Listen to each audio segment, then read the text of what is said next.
Chapter 1, August 1986.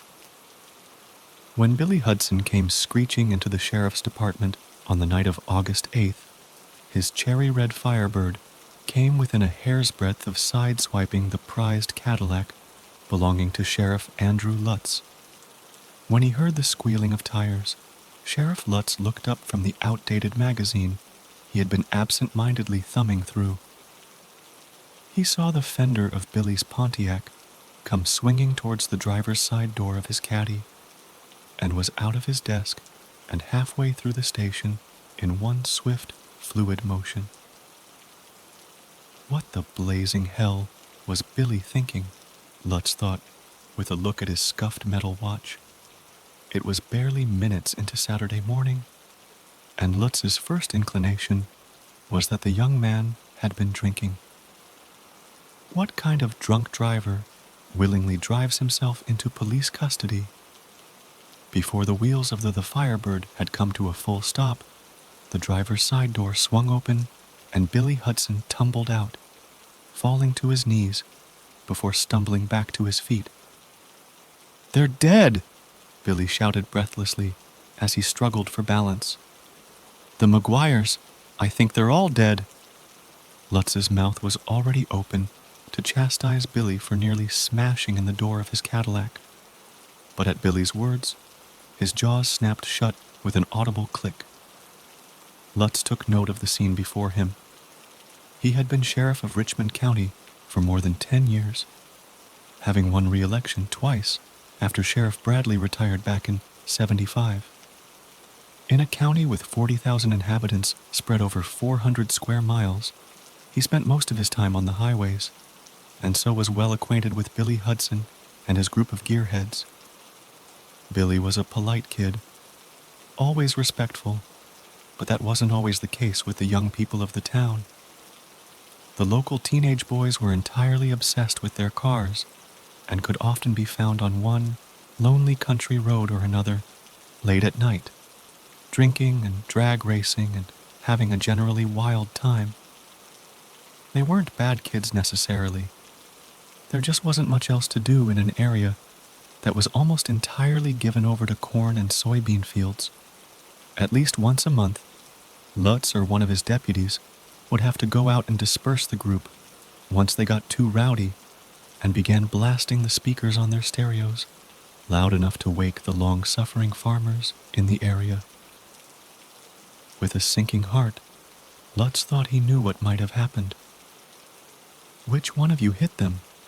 Where is the accident?" He reached for the walkie-talkie at his hip, but Billy shook his head vehemently. "No one hit them, Sheriff. We weren't racing tonight. Stu Lennox is in deep shit with his daddy for wrecking his brand new Ford and—" "Get to the point, Billy," Lutz crowed. "Sorry, sir." Billy's began talking so quickly, his words tripped over one another as they raced to get out, and he had to take a deep breath before continuing. "No one was racing tonight, Sheriff. I was out with Molly Green. She lives over in Oakville. We went to the drive-in, and I took her home.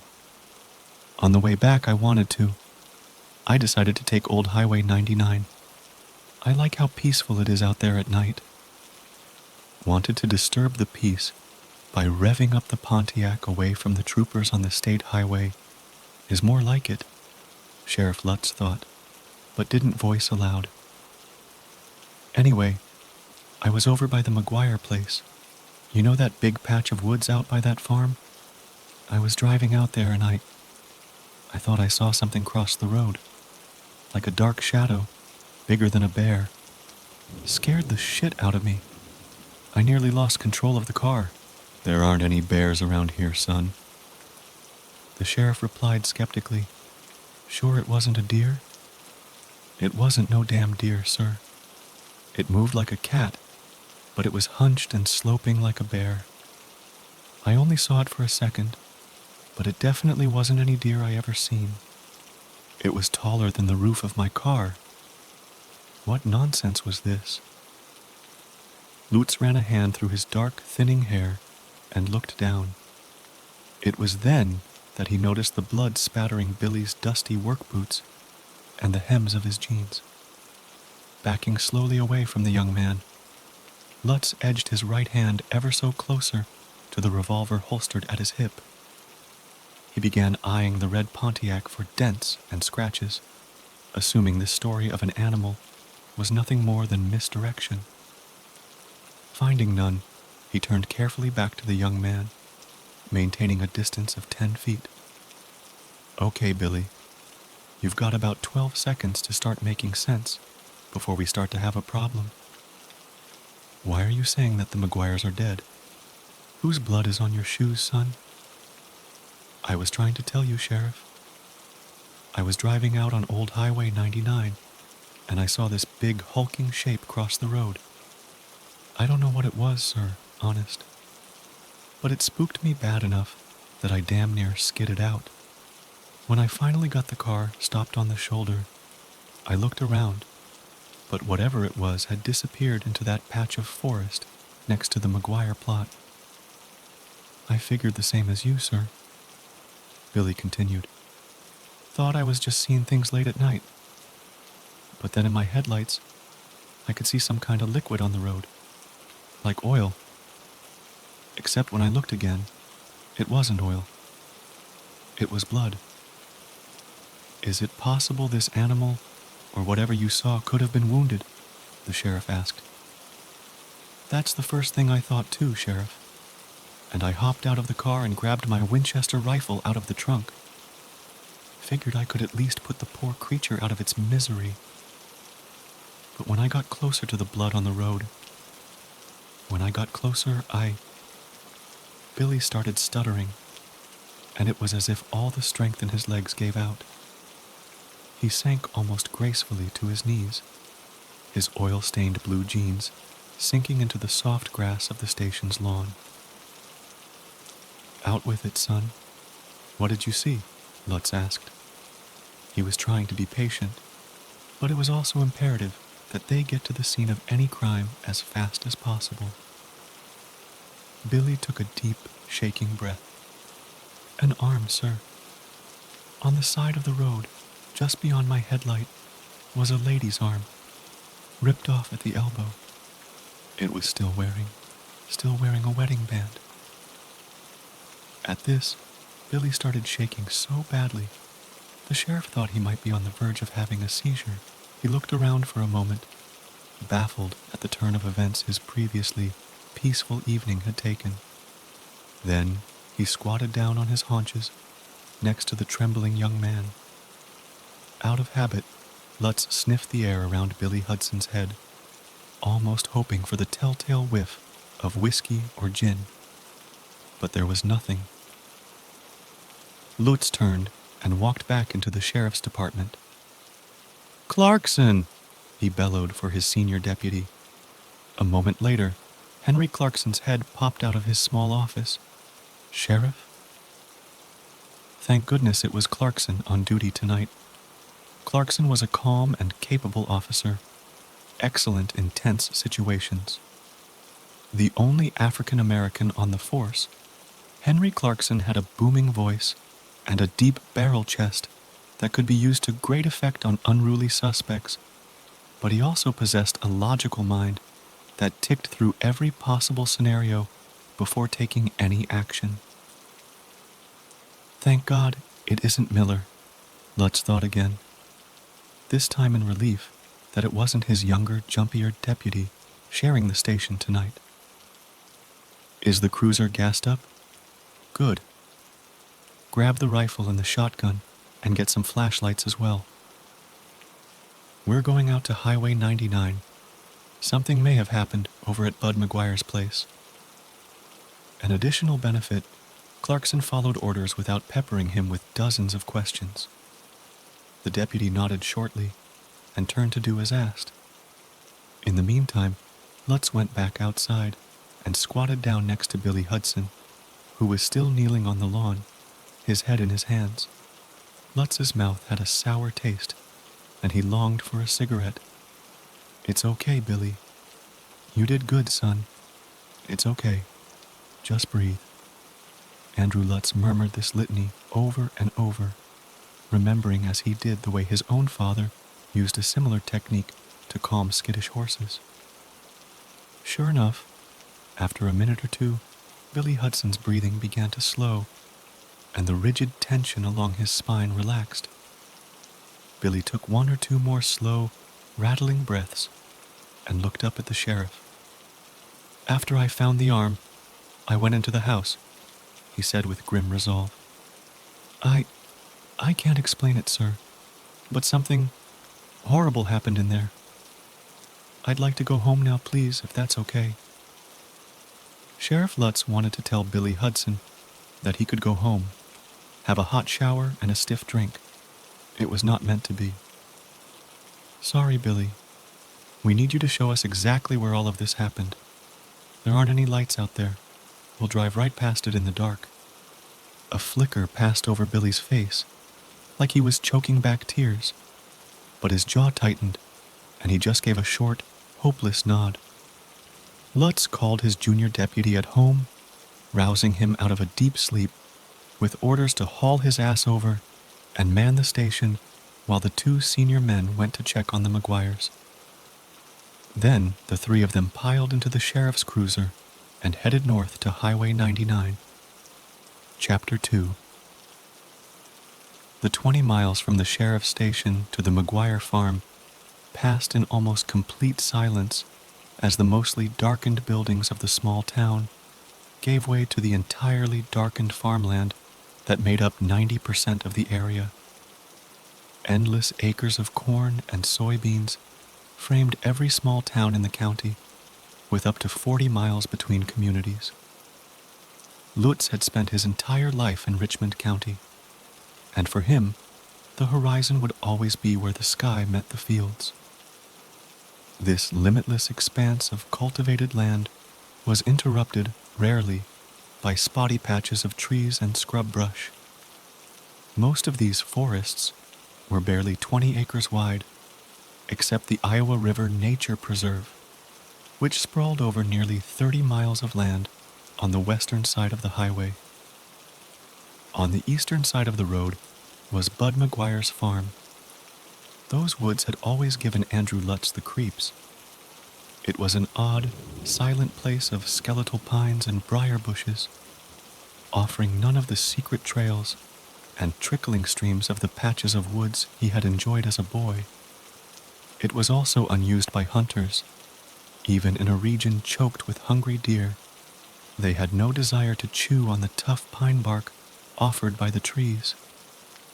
Whatever nature the state government was intent on preserving was an open question. The tiniest sliver of waxing moon shone in the sky, not providing enough illumination to make out anything beyond the orange beam of the cruiser's headlights. Each man was lost in his thoughts. Sheriff Lutz had conveyed the broad strokes of the matter to his deputy as they had pulled out of the station. At least one casualty, likely more. Reports of a large animal, possibly a mountain lion. "A mountain lion, sir," Officer Clarkson had asked, in complete bewilderment when Andrew had told him. "Have you looked around, Sheriff? You see any fucking mountains?" "If we are going out to the Bud McGuire's house, sir, you know as well as I do what we're going out there to find." Yes, Lutz thought, as he pulled onto the pitted asphalt of Highway 99. I know exactly what we're likely to find. His hands itched for a cigarette, but he pushed the urge aside. He allowed his thoughts to drift to Bud McGuire and tried to ignore the sinking feeling of dread in his stomach. Andrew Lutz had been in his mid-20s when he had first encountered Buddy McGuire. He had been out on patrol one afternoon, driving down the quiet streets of the town, when he had seen a young boy in an abandoned lot, squatting in the dust next to a dog. The dog was lying on its side. Concerned that a beloved pet had been struck by a car, Lutz had parked and approached the pair. The dog, a brindle mutt with wide, sad eyes, was convulsing in the dust, panting shallowly as the young boy watched. Buddy could not have been more than 8 or 9 years old at the time, but he showed not a flicker of emotion as he watched the dying animal. "Is this your dog, son?" Lutz had asked kindly. Buddy hadn't answered. Most kids were unfailingly polite to police officers, at least back in those days, but Buddy simply ignored Lutz and continued watching the dog as its breathing became slower. "Do you know what happened to this animal?" Lutz tried again. Still nothing. But then Lutz had noticed a sheet of butcher's paper balled up at the boy's feet.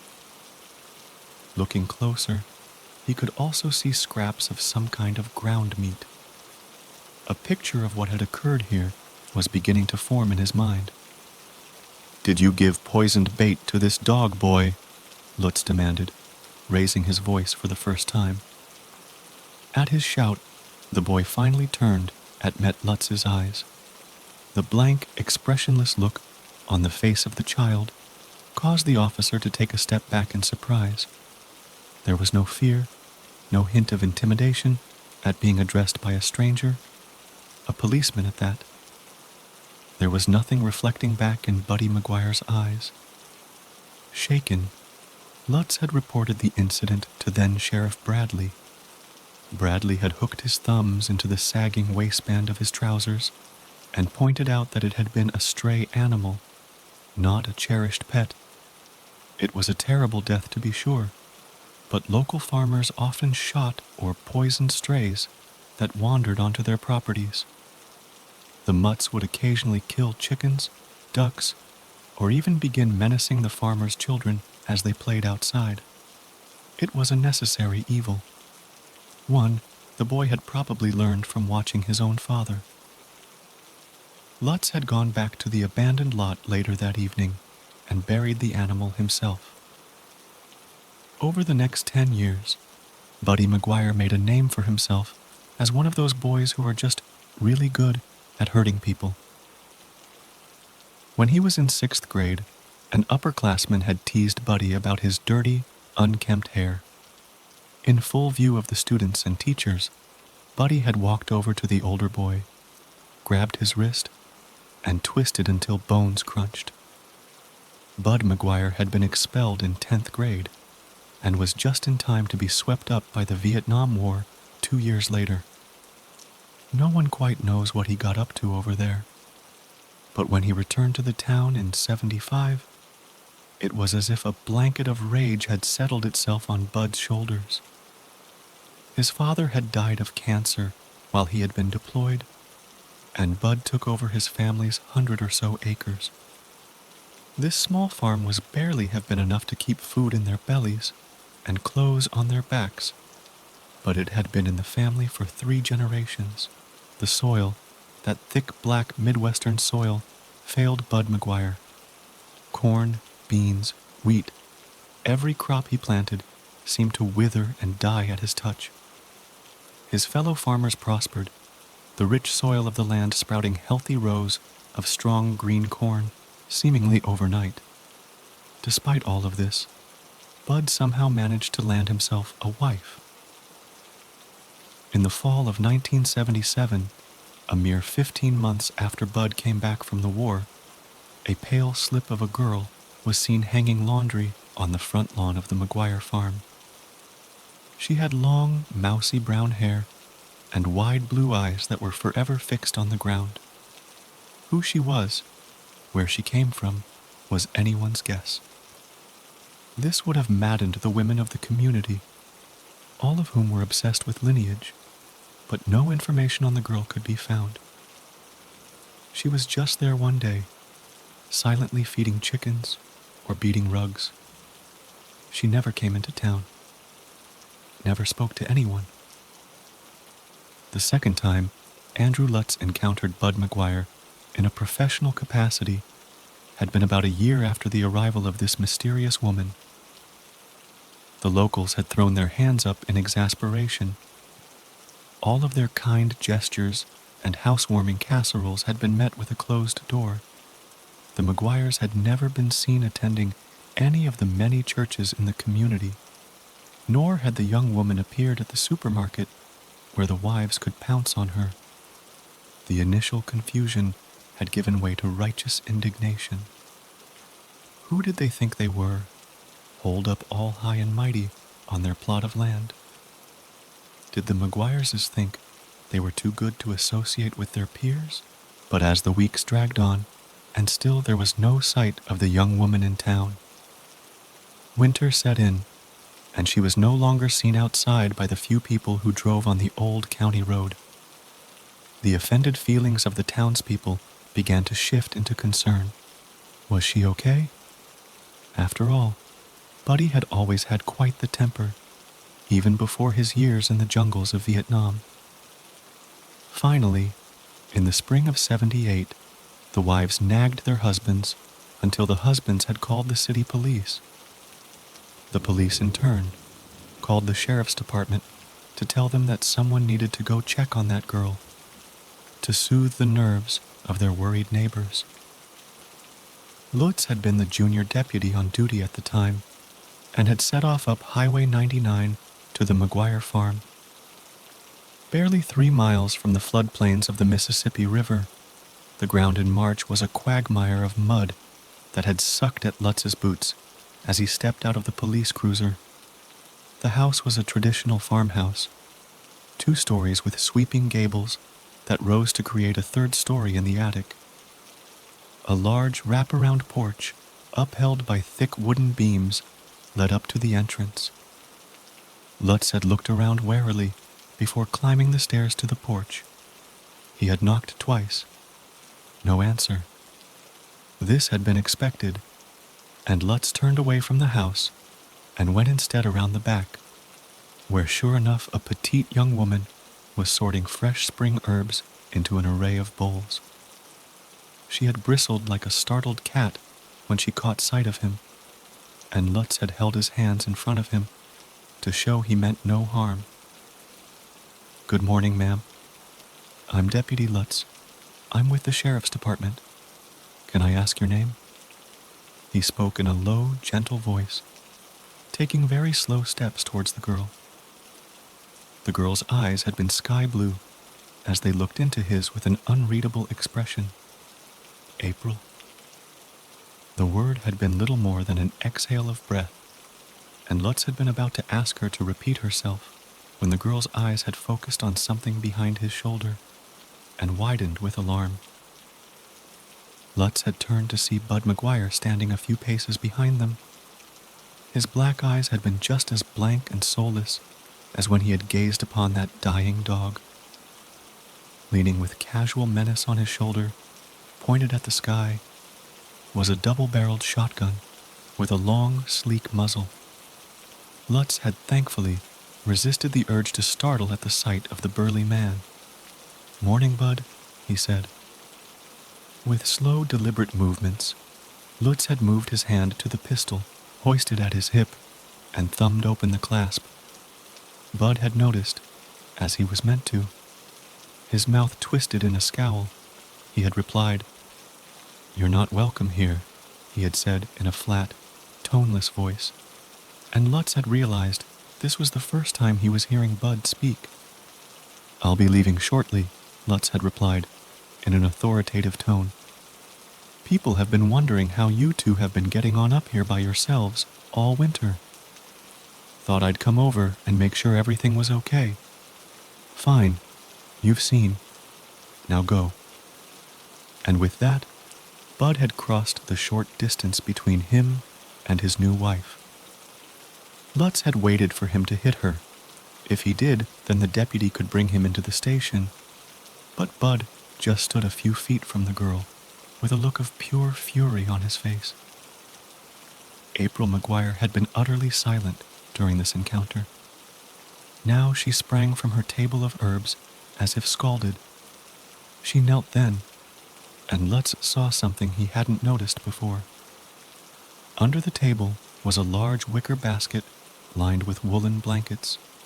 Nestled sleeping in the blankets was a tiny, swaddled infant. The girl snatched up the basket and fled into the house without another word. Bud had turned. the shotgun still balanced on his shoulder. "This is my property. Ain't no crime been committed. You got no right to be here." All of this was said in the same eerie, deadpan voice. Bud's words, spoken in the same eerie, deadpan voice, were all true. April McGuire had not accused Bud of anything. It wasn't against the law to hold a firearm while standing on your own land. There was nothing more for Lutz to say, so he had retreated back to the cruiser and headed back to the station. He hadn't returned to the McGuire property since that day nearly 8 years ago. The McGuires had been seen no more than a handful of times in those 8 years, most often driving in Bud's battered Dodge Ram as the family returned or drove away along Highway 99. At some point, another child, a daughter, was added to their number. Neither child was ever seen at the local public school or the local Christian school. Many times Lutz had driven slowly down the county road, hoping to see April McGuire or her children out in the yard. But the house had been shuttered and silent, and Lutz had been forced to keep driving. Over the years, most of the people in the community had long since stopped gossiping about the McGuires. Everyone sympathized with the lonely young woman isolated with her children and Bud's anger. But these were also a conservative group who prized their right to privacy. As long as there was no apparent problem at the McGuire farm, everyone merely shook their heads and went about their lives, even though they all knew what the ultimate outcome was likely to be. As Sheriff Andrew Lutz neared the McGuire homestead, he was cursing himself for not doing more, for not inventing some ridiculous reason to go check on April and her children. He only hoped he wasn't too late, but it didn't look as though that were the case. Sir?" The voice of Billy Hudson suddenly snapped Andrew Lutz out of his guilt and grief.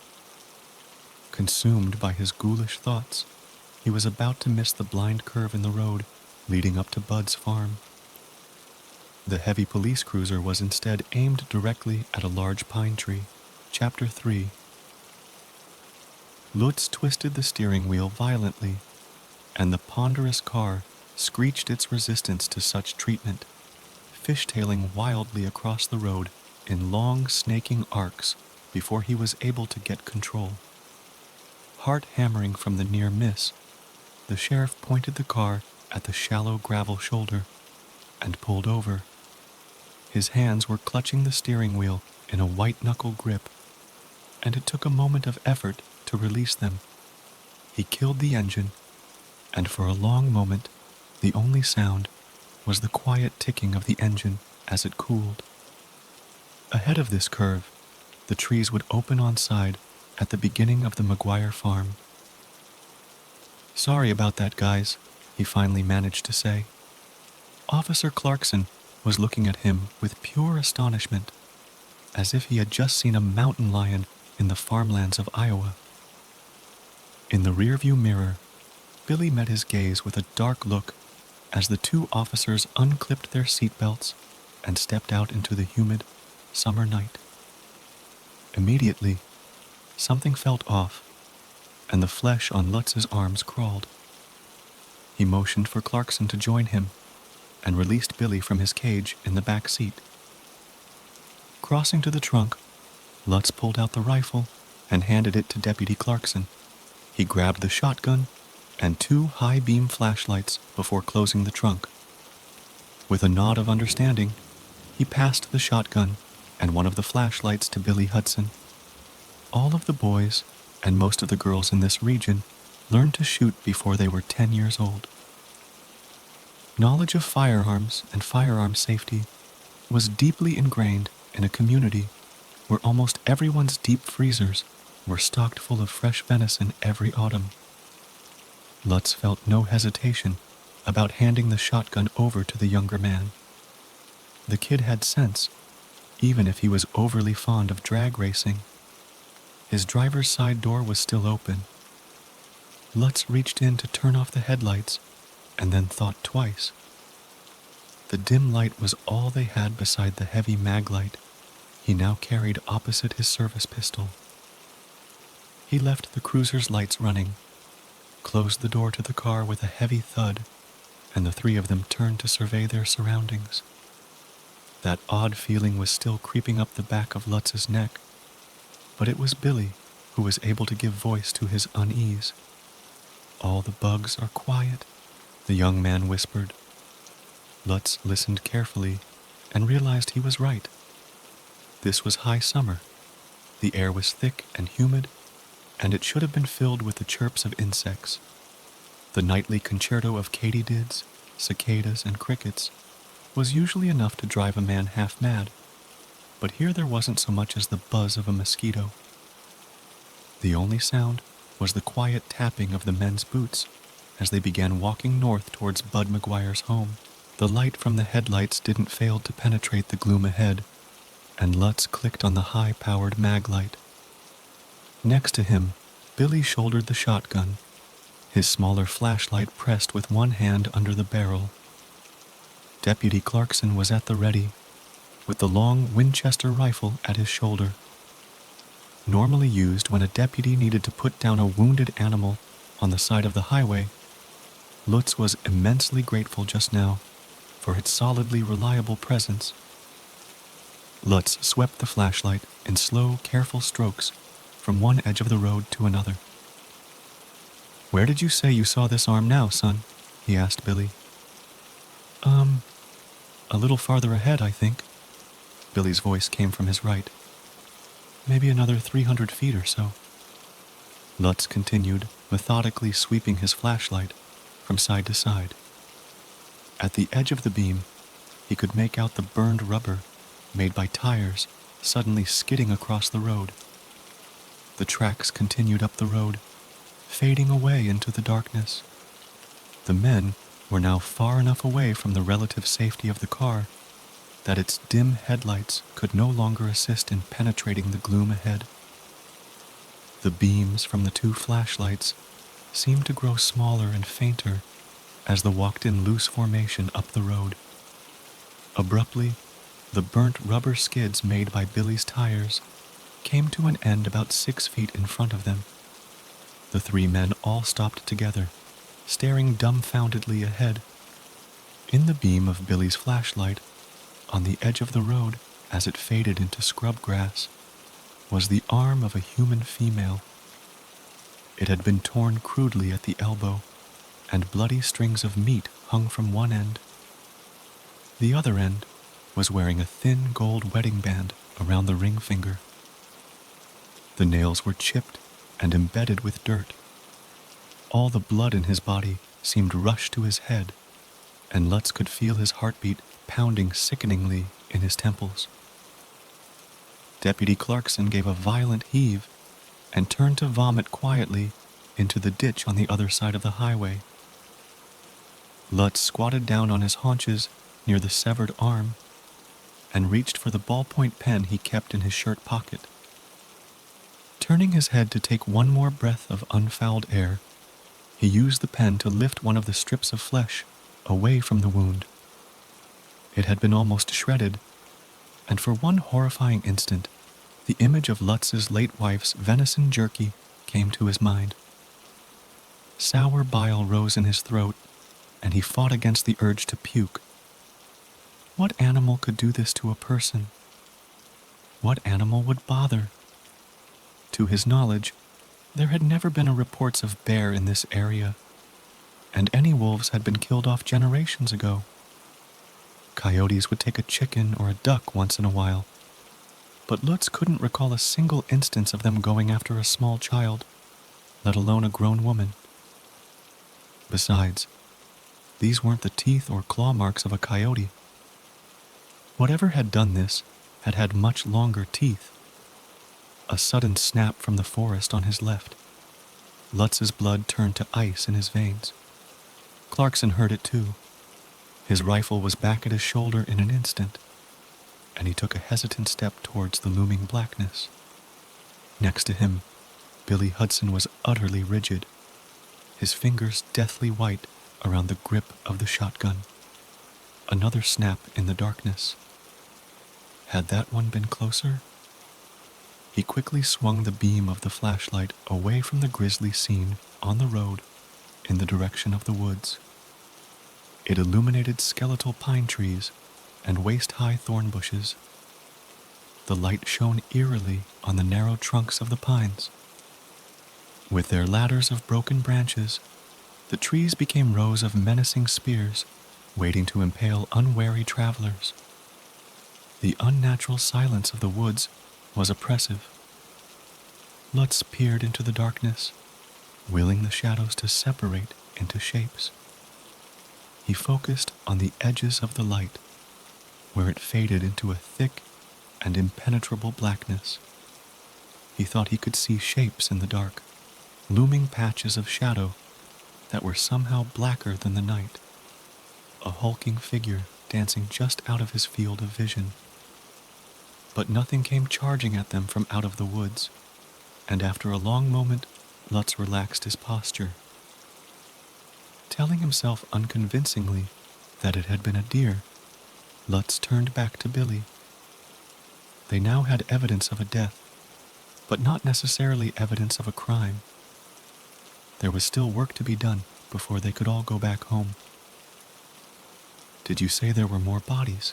he asked. Billy hesitated for a long moment and then replied, "Yes, maybe. I don't know. Just come see for yourselves." Clarkson looked bewildered by the answer, but rolled his eyes and shrugged. "Let's get this done, Sheriff. This place gives me the fucking creeps." Hearing his deputy admit his apprehension somehow served to boost Lutz's own confidence. The forest was now at his back, and he felt watchful eyes on them, but he shook off his nerves. Nodding affirmation at Billy, he confirmed, "Let's get this the fuck over with and go home." Leaving the lone, pitiful arm on the side of the highway, the men now began skirting the edge of the cornfield that bordered Bud McGuire's home. The corn, which should have towered over them at a full height of 16 feet, was sickly-looking and scrawny. This actually offered Lutz some comfort. The weakened stalks of the malnourished crops made it easier for the beam of his maglite to pierce the fields. Looming ahead, set back nearly a quarter-mile from the edge of the highway, was the McGuire house. At first, it looked much the same as when Lutz had paid his visit 8 years previously, but the disrepair of the home became increasingly apparent as they turned onto the loose gravel driveway. At the start of the path was a rust-eaten mailbox, leaning precariously on its weathered wooden post. The McGuires had obviously failed to keep up with their correspondence. He wondered idly how Bud took care of things like electricity and plumbing if bills never came to their house. The main house must have been truly lovely in some bygone age. Its frame was a clean and crisp colonial, with gabled windows and a large wraparound porch. But the clean lines were obscured by a sagging roof and missing shutters. The porch was also drooping, with a dilapidated wicker couch sitting neglected to one corner. What must once have been cheerful, white paint and blue trimming was now gray and peeling in great strips from the wood. The whole house had an air of exhaustion, like a once proud old horse that no longer had the energy to hold its head up in the traces. The front door was hanging open by one twisted hinge. As the men approached, Lutz held up one hand, curled into a fist, as a signal to hold position. His earlier jitters had cleared away, replaced by the curiously detached feeling he always felt when was approaching a crime scene. That's sure to be unpleasant. Normally, it was a high school kid who partied too hard and wrapped his car around a tree, or a trucker who came home drunk and decided to put his wife in the morgue. After 30 years in the sheriff's department, Lutz was no stranger to the violence inherent in men. It wasn't a man that tore off that child's arm, though. As if to confirm this chilling thought, Lutz shone his flashlight on the broken door of the house. Scratched deep into the wood, deep enough that the door was nearly splintered into pieces, were 4 parallel gouges running from the top of the doorframe to the bottom corner in one long, unbroken arc. The aluminium doorknob was twisted out of shape and hung uselessly to one side. Beyond the door lay only more blackness. Chapter 4. Deputy Clarkson had been a wonderfully good sport up until this point, but when presented with the prospect of crossing the threshold of this house, he balked. He released his death grip on his rifle, lowering it to his side and exclaiming, "No offense, Sheriff, but fuck this. I'm not going in there. Let's go back to the car and call..." "Call who, Henry?" Lutz said flatly. "The state troopers can't do anything except write tickets to out-of-towners. The town police call us when there is a violent death. So who exactly should we call? Animal control?" Clarkson glowered back at him. "Then let's go back to the car and come back in the goddamn daylight," he hissed between clenched teeth. Personally, Lutz felt that Clarkson was speaking the most sense that anyone had all night. But as much as he privately agreed with his deputy's plan to retreat far away from the McGuire house, they were there, and there was a job to do. "Come on now, Henry. Billy's been inside. Can't let the kid show us up now, can we?" Lutz said, with a forced lightheartedness that rang false in his ears. He sighed, ran one hand along his forehead and through his salt and pepper hair, and tried again. "Yeah, this sucks. Doesn't change facts. We have to find out what, if anything, occurred here tonight. So let's just sack up and get it done, yeah?" It wasn't much of a pep talk, but it seemed to do the trick. Billy gave a heavy shrug, scuffing his boots against the brown grass bordering the McGuire's front porch. Clarkson closed his eyes for a moment, as if offering up a silent prayer, then reshouldered his firearm and nodded at Lutz. "I'm taking a long weekend," he stated matter-of-factly. "Gonna take my wife up to Iowa City. Gonna go to Red Lobster. It's Crab Fest." He continued muttering to himself about his upcoming weekend, but brushed past Lutz and climbed the creaking steps onto the porch. "You can have the whole week off," Lutz mentally promised his deputy. Then he pulled his revolver out of its holster, thumbed the safety off, and followed the 2 men past the entrance and into Bud McGuire's home. A profound silence settled around the men as they crossed the threshold of the McGuire house. The footsteps made by the officer's heavy boots were muffled by the layer of dust that lay upon the floor. In the beam of the flashlight, the wallpaper in the foyer may have been a sunny striped yellow at some point, but had been warped with water damage and was now the color of old urine. Ahead of the men was a long corridor with a doorway on either side. On one side, Lutz could see the ubiquitous farmhouse mudroom, complete with rows of rubber Wellington boots and heavy winter parkas. The wellies were dull and cracked with disuse, and the coats were moth-eaten and smelled of damp. A closed door led deeper into the house, probably into the kitchen.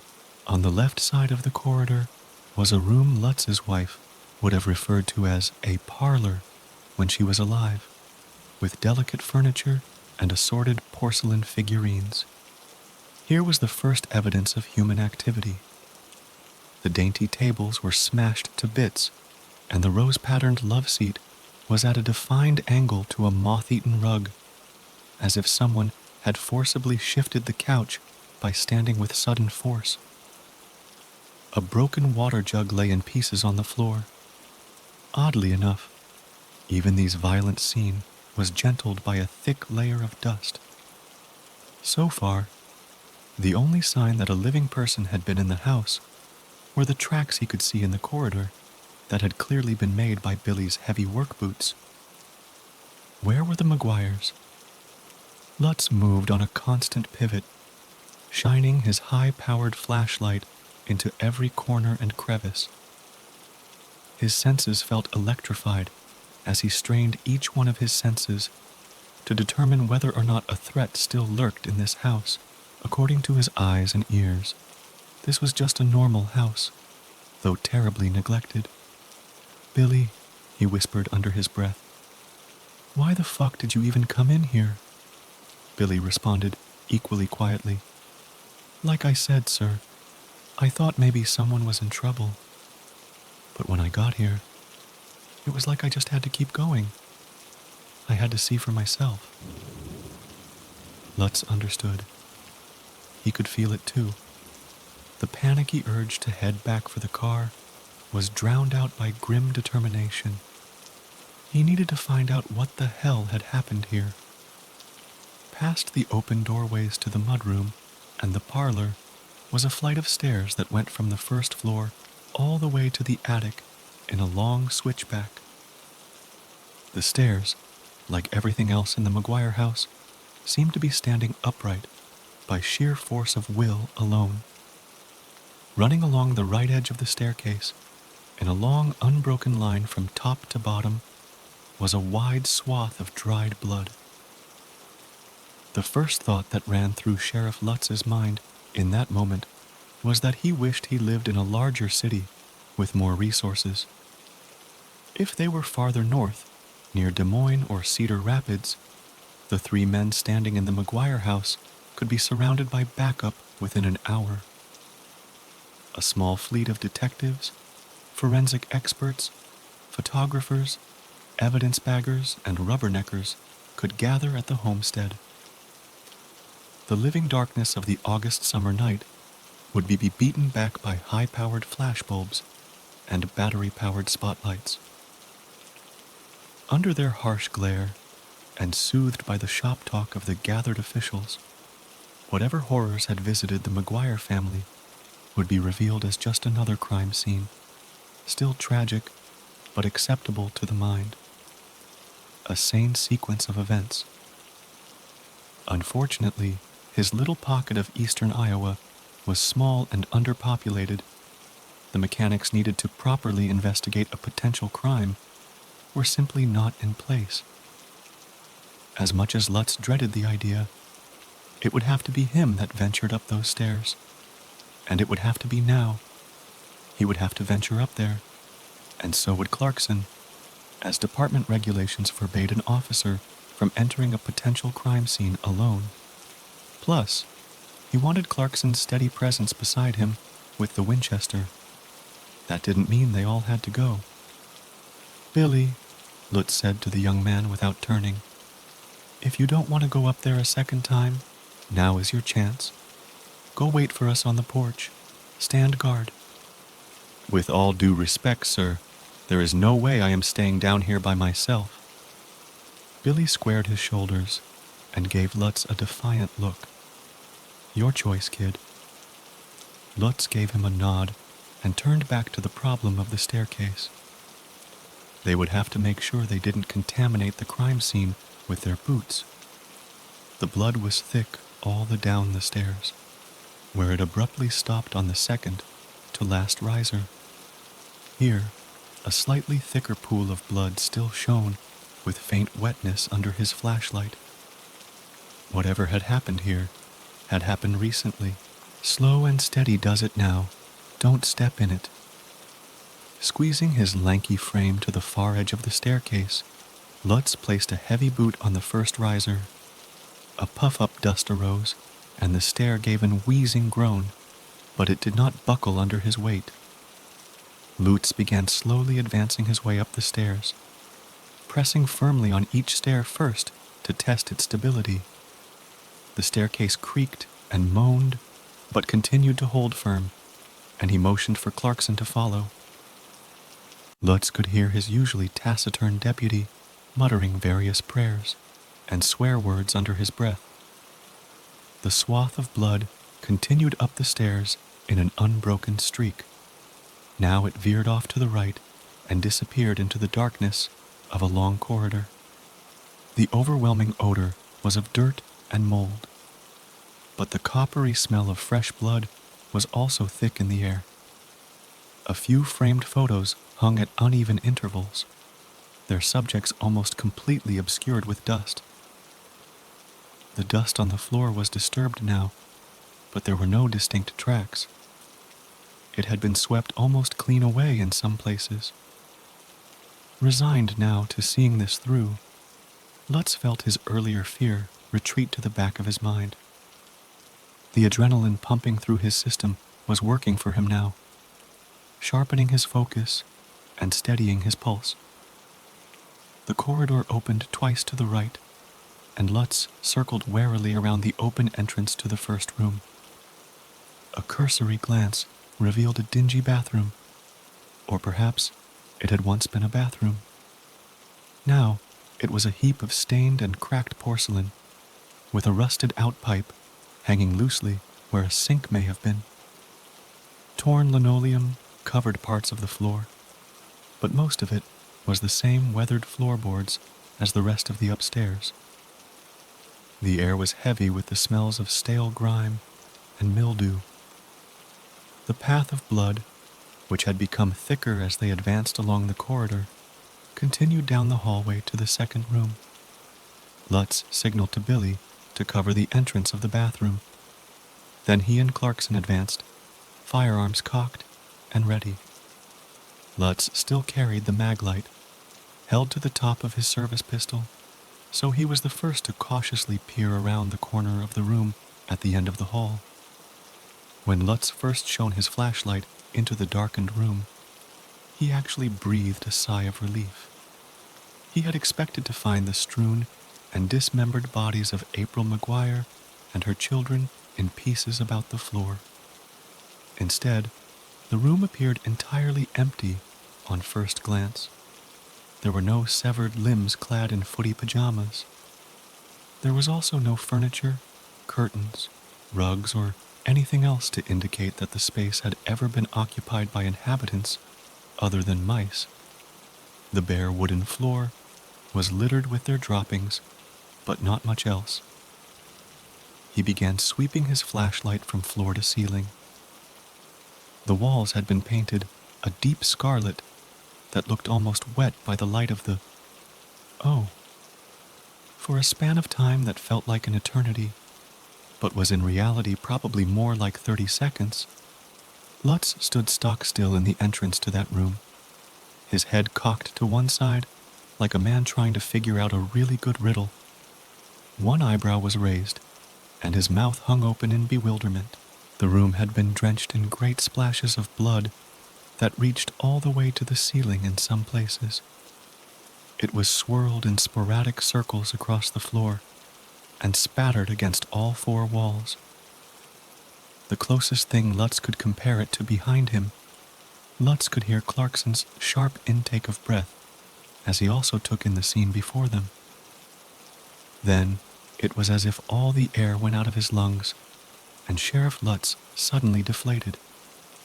He felt his knees give way, and had to lean one hand against the outside wall of the hallway for support as his vision blurred and his head spun.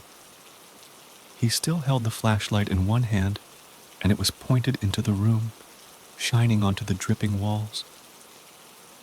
He felt more than saw Clarkson stumble backwards into the wall behind him. Billy stood at the doorway to the demolished bathroom, studying the mud on his boots. Lutz realized that the younger man had already seen all of this. "Billy, did you see any bodies when you were here earlier?" Billy met the sheriff's eyes directly. "When I saw the blood on the stairs, I figured maybe someone was still alive up here. But when I got up here, there was nothing. The batteries in my flashlight were starting to die, and then I saw that room." He gestured towards the room with the bloody walls. "I got the hell out of here quick as I could. I didn't check any of the other rooms. So then, where the fuck are the bodies? It looks like Bud McGuire and his family in a salad spinner."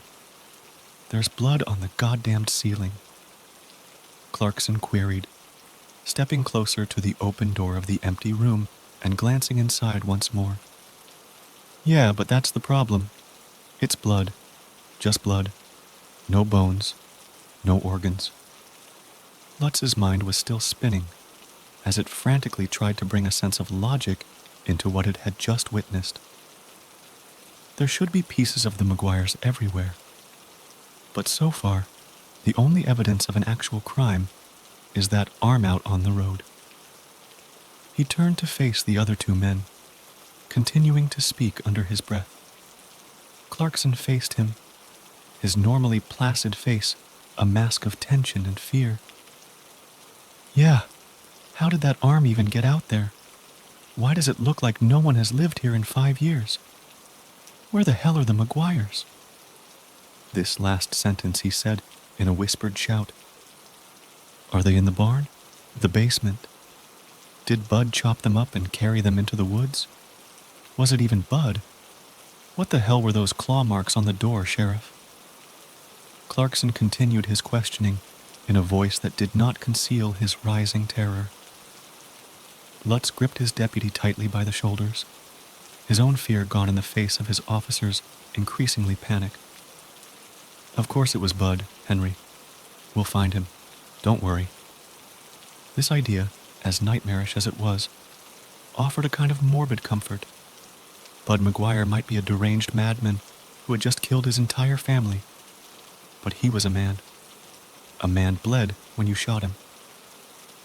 This whole time, Billy Hudson had been silent, his eyes fixed on the open doorway to the dingy bathroom.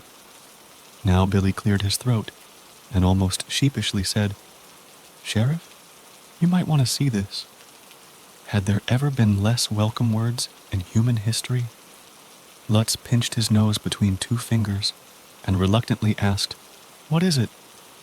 Billy just gestured with the head of the shotgun, and in the bright glow from his mag-light Lutz could see a thin line of blood slowly making its way from behind the open bathroom door.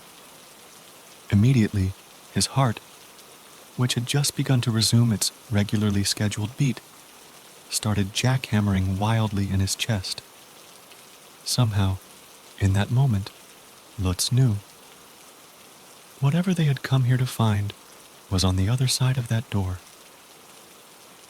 On their first walk-through of the corridor, all three men had been preoccupied by the path of blood that led to the room at the end of the hall. Now, upon closer inspection, Lutz realized that there was the faintest glimmer of light coming from the darkened bathroom. His mouth was dry as a bone, and Lutz swallowed hard, and then, pistol still at the ready, he eased around the doorway of the bathroom and put his back against the nearest wall. He checked the corner and, finding it empty, proceeded to circle slowly around the room. Clarkson covered him from behind, while Billy stood guard once more outside the room. The light was coming from two flickering candles, the tall glass ones, of the sort his grandmother used to burn on Sundays. The flames were sputtering their last breaths, and two more candles had already drowned in their own wax. How long do those candles burn? Lutz made a mental note to check, and kept his eyes on a swivel, trying to observe as much as possible about the scene. The candles had been arranged next to a chipped green bathtub. They formed a small circle, in the middle of which was a blackened circle, as someone had foolishly decided to build a fire in the middle of the floor. On the edge of the bathtub was draped a faded calico dress. Lutz approached the garment, which had been carefully arranged so as not to wrinkle against the sides of the tub. The tub itself was empty. Lutz suddenly froze as he heard Clarkson swore a low oath behind him. Filled with sudden dread, he pivoted instinctively on his heel and prepared to fire. For the first time that night, Andrew Lutz screamed at the top of his lungs. Slumped in one corner of the trashed bathroom, in a slowly spreading pool of blood, was what remained of Bud McGuire.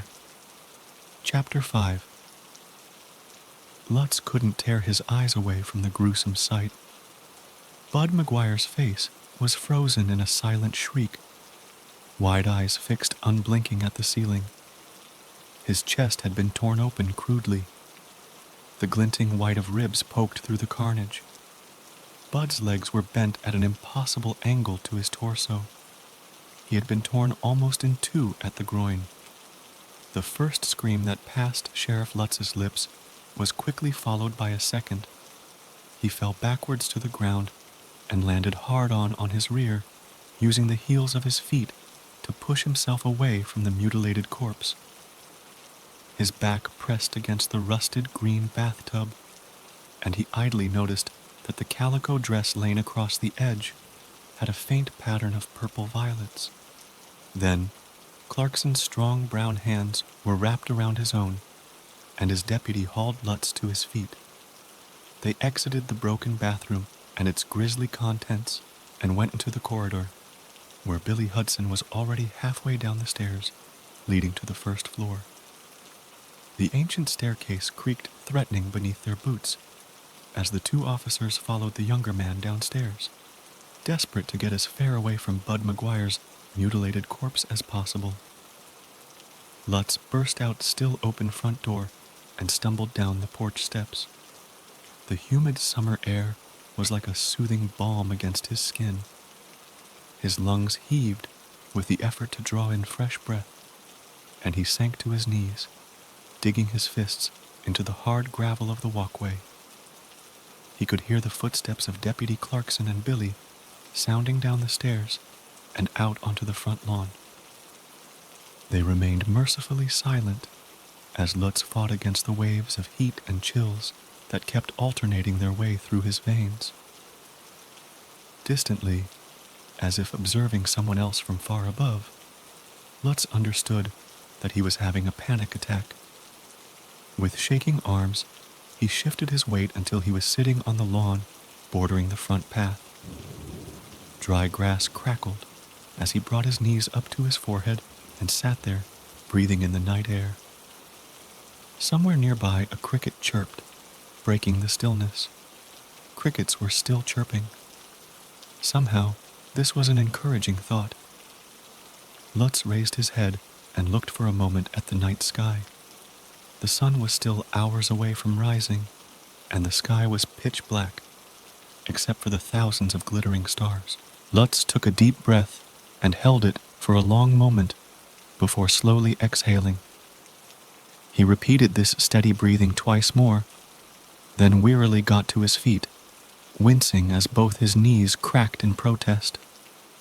He brushed dry grass off the pants of his uniform and looked at his companions, both of whom had remained silently nearby this entire time.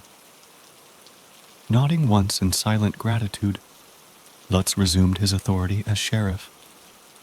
None of them would speak a word of his temporary breakdown, but they could all feel a sudden shift in the atmosphere, as if a sudden bond of kinship had just been forged.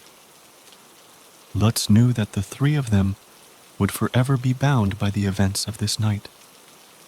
Officer Clarkson looked to his senior officer. "Do you want to check the rest of the property? Look for the rest of the family?" Lutz began shaking his head almost immediately. "No, we found what we were looking for. This is officially a crime scene. It's also a 40-acre farm with 2 barns and at least 10 outbuildings. We need more men." "You want to call in Miller and Sanchez?" Clarkson asked. Lutz nodded, but then shook his head. "Yeah, we'll call them in when we get back to the station. No radio signal out here worth a damn anyway. Besides, I think we also need to get on the phone with the mayor's office. We're going to need the forensics people in Iowa City, or Davenport, or wherever the hell." At this, Sheriff Lutz turned and began walking back the way they had come. He glanced back once more at the darkened windows of the McGuire farmhouse, which now seemed like looming eyes in the receding light from their flashlights. His boots crunched under the rough gravel of the long driveway as the three men headed back towards the car. The yellow, sickly-looking corn blocked their view on either side, looming far taller than a man, even in this unhealthy state. Lutz was struck again by the eerie silence of the place. The humid summer air was heavy and still. Not a breath of wind rustled through the stalks. The near-complete absence of sound made him antsy and uncomfortable. The sooner they were back to the car, the better. Billy must have felt the same way. He trotted up alongside Lutz, his rifle loosely grasped in one hand now that they were out of the farmhouse. In a low voice he said, "What will happen now, Sheriff?" Lutz shrugged. "First, we're going to go back to the station. I have a bottle of Lagavulin, 16 in a locked box in my office. Sheriff Bradley gave me that bottle the day I took office. Now, he told me this whiskey was peaty enough and smoky enough to burn away the worst night of your life. Told me there would someday come the night when I would need it. It sat in its wooden box every night until I really started to think that day would never come. But come it did, and tonight I'm going to open that bottle and drink deep, and you'll drink with me if you like." Heartened by this prospect, the men picked up the pace, and within a few minutes they emerged from the McGuire's driveway back onto the smooth, paved surface of Highway 99. Like an angel in the darkness, Lutz could see the police cruiser sitting on the edge of the road about 300 yards down. He breathed a sigh of relief, realizing that some secret part of him had expected the black and white Chevy to be gone, leaving them stranded at the McGuire farm. Lutz's palms were sweating, and he wiped them furtively on the thighs of his trousers. He checked his watch, then checked it again in disbelief. They had barely been gone 40 minutes. When they reached the car, Lutz fumbled in his pocket for his keys, then unlocked the door and slid into the driver's seat. His hands trembled on the steering wheel, and he wondered briefly if he was fit to drive. "Can't exactly ask Clarkson or Billy to chauffeur me home," he thought resignedly. Lutz unlocked the passenger and back doors, and his companions slid silently into their seats.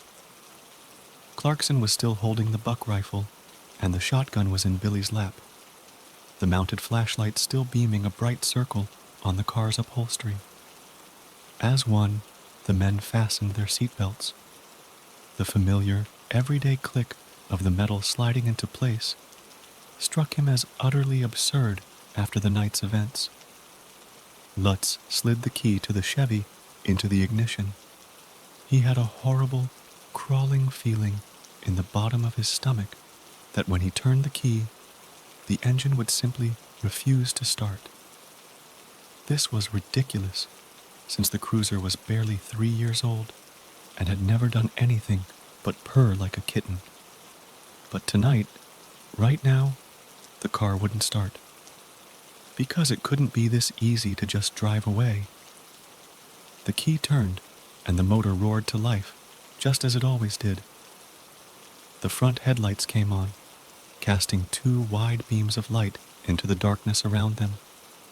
Reflecting back, impossibly high against the skeletal pines of the forest, were a pair of glowing red eyes. Clarkson screamed first, throwing his hands over his face and crying out in terror. Lutz couldn't scream. His voice seemed to have completely locked itself away. His mouth gaped open in horror, but the only sound that came out was a strangled choke. Billy was scrambling to get out of the police cruiser, but since he was in the back, the doors only opened from the outside.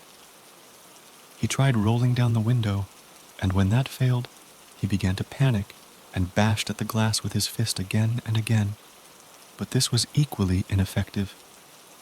Billy raised the butt of the shotgun and drew back, preparing to ram it through the window of the car. "No!"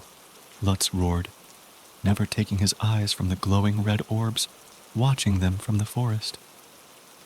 he jammed the clutch in, praying to anyone who might be listening that the car did not stall. He shifted into first, gave the engine some gas, and the car began slowly moving. This entire time, he continued staring at the red eyes hovering 20 feet above them. They looked back unwaveringly, glittering with a malevolent intelligence. As the cruiser rolled past, the eyes followed their progress, but did not advance. Lutz fixed his gaze on the rear-view mirror, waiting for some ravenous beast to come charging behind them. But there was nothing. The darkness of the night took over, and the eyes receded into the trees. Intent now on putting as much distance between himself and the McGuire farm as possible, Lutz laid one heavy boot on the gas. Only after 10 miles, when he could see the lights of Harry Gibson's fuel station, did he ease his boot off the accelerator and relax the hunched position of his shoulders. 10 minutes later, they pulled up to the darkened windows of the sheriff's station. Lutz killed the engine of the cruiser, and the three men sat in silence. After a long moment, Henry Clarkson opened his mouth.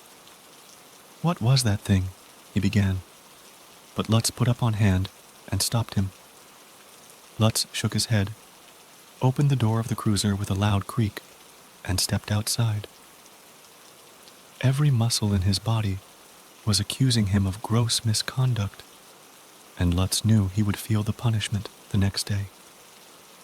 He unlocked the door to the sheriff's office and went in. The comfortable surroundings of the dingy sheriff's station almost brought him to tears. Weakly buzzing security fluorescents cast a dim, yellowish glow on the familiar disarray of desks and chairs. Without bothering to turn on the main lights, he crossed the bullpen to the corner office at the back of the station and went inside his office. On the bookcase against the far wall was a narrow wooden box, which Lutz now opened for the first time in 10 years. Nestled against dark silk was the bottle of Lagavulin 16, given to him by retiring Sheriff Bradley on his last day in office. There will come a day when you need it. Lutz motioned to Clarkson and Billy, who had followed him into the station and now stood silently behind him, framing the door to his office. Clarkson had fetched 3 glasses from the small kitchen, and he set them down carefully on the stained wood of Lutz's desk. Andrew Lutz sat heavily in his black office chair. He twisted the cap off the bottle of scotch and poured 3 fingers into each glass. The amber liquid glinted dully in the dim light. The powerful, peaty smell of the alcohol bit into his nose as he raised his glass, and the 2 men in front of him raised theirs. "Drink up," he advised. In the one smooth motion, all 3 of them drained their glasses. The scotch blazed a fiery trail to his stomach, to burn the nightmares away. He reached to refill his glass. The end.